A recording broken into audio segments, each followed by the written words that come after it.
He thought the document had been blank when he unrolled it, but by candlelight the ink began to breathe.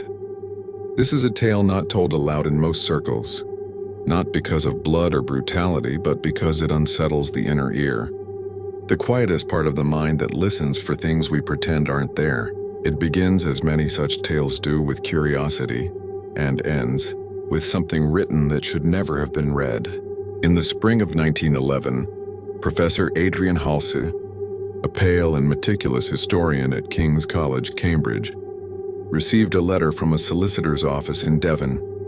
A small, long-disused Benedictine property, Wightmere Abbey, had been bequeathed to the Historical Preservation Society. The letter requested his expertise in evaluating documents found in a concealed niche behind the altar. Halse, ever drawn to ancient church sites, and particularly those abandoned after the dissolution, took immediate interest. He packed a case, booked a quiet coach, and journeyed to the fog-laced coast, notebook in hand and questions already forming. Wightmere Abbey, nestled between a hollow in the cliffs and a forested rise known locally as the Whispering Oak, had not hosted monastic prayer in over 400 years. Its stained glass windows were shattered, its roof open to weather in several places, but the sanctuary remained intact and locked. He was met there by an elderly caretaker, Mr. Oswin, who had keys and a manner of nervous courtesy. Oswin explained that while the site had no official staff, villagers refused to enter the grounds after dark. "Always been a feeling to this place, sir. Like the stones know when you're here." They entered just before sundown.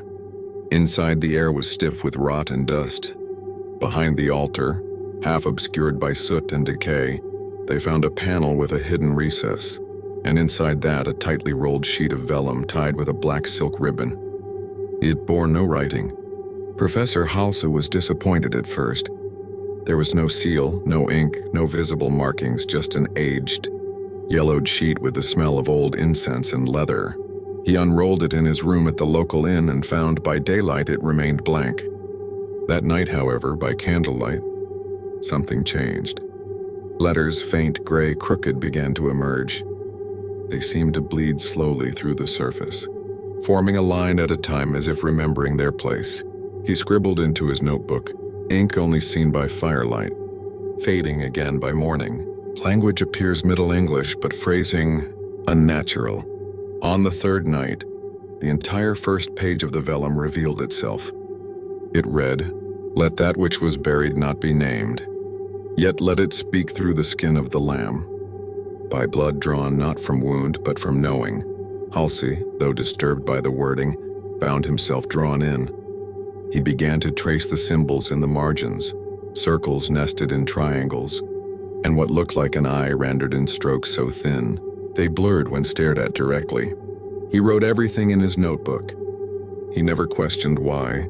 When he unrolled the parchment each night, new lines appeared. By the fifth night, he began hearing faint noises, brief clicks like fingernails tapping glass, soft murmurs that stopped when he turned his head. The walls of his room seemed too thin, as though the outside had begun pressing in. He stopped sleeping altogether, and instead sat beside the parchment, waiting for it to breathe. 4 days into his stay, Halse began to feel something watching him. It wasn't paranoia. He was a man of logic, not easily stirred. But after the fifth night, he awoke to find the candle lit again, though he had extinguished it before sleep. And beneath the vellum, the table was wet, as if ink had spilled, but there was no inkwell. He touched it. His fingers came away cold and stained black. The letters that night read, "He who writes without ink is remembered. He who reads in silence is spoken to." That same evening, the innkeeper mentioned an odd guest had stayed once in the same room, a cartographer, who spoke of maps he could only read at twilight. The man had vanished after scribbling a single note. "It is writing me." Halse returned to the abbey the next morning, determined to search further. Mr. Oswin intercepted him at the gates. "I would ask you not to go back inside, Professor." "Why not?" "There was another man, 20 years ago. also an academic. He stayed a week, told me he'd found blank treasure, left one morning without his bag. We found his notebook later. It ended mid-sentence, just stopped. And the parchment? Gone. Halse hesitated, then walked past him. He entered the abbey alone. There, in the half-light beneath the ruined rafters, he noticed something he had missed. Carved faintly into the altar's base was the same, triangle and eye motif. When he ran his fingers across it, he felt warmth. The stone pulsed. That night, Halse copied the last segment of writing from the vellum. The characters appeared feverishly, as if desperate to be read. It translated to, "In the 9th hour of silence, let the reader's name be traced. For the one who reads is not alone. He is read. He is recalled. He is returned." Then below that, without him moving, his name appeared. Adrian Halse. The ink shimmered and dripped. The air in the room darkened, as if something vast and old pressed through the very walls. The candle flickered, bent sideways, not from wind, but as if drawn toward the vellum.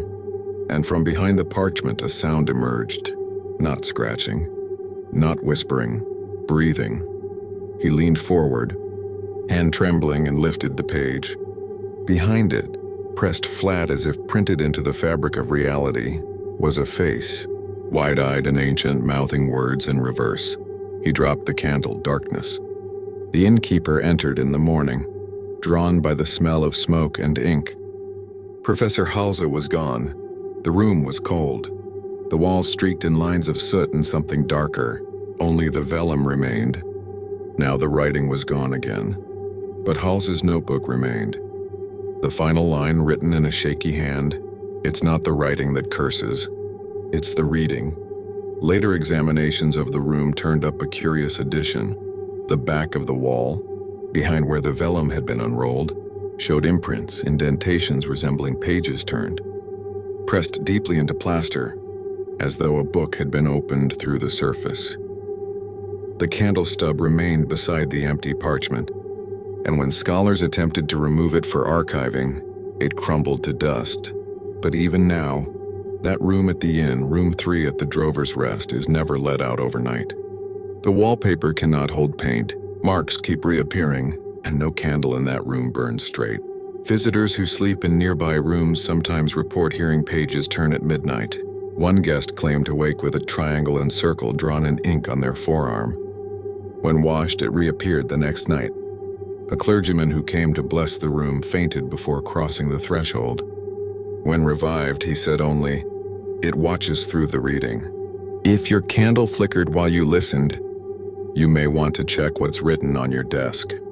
For more stories of ancient documents, haunted abbeys, and things that read us in return, subscribe and like the video, because some texts don't need your eyes.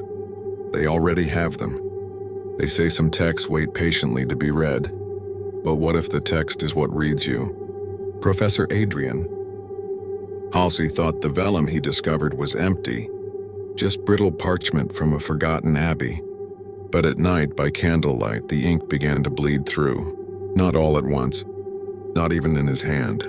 It emerged like breath on a mirror. Each night, a new line. Each night, more symbols, until the final line called his name. What began as historical curiosity soon turned into something far older and far more aware than ink and paper should ever be.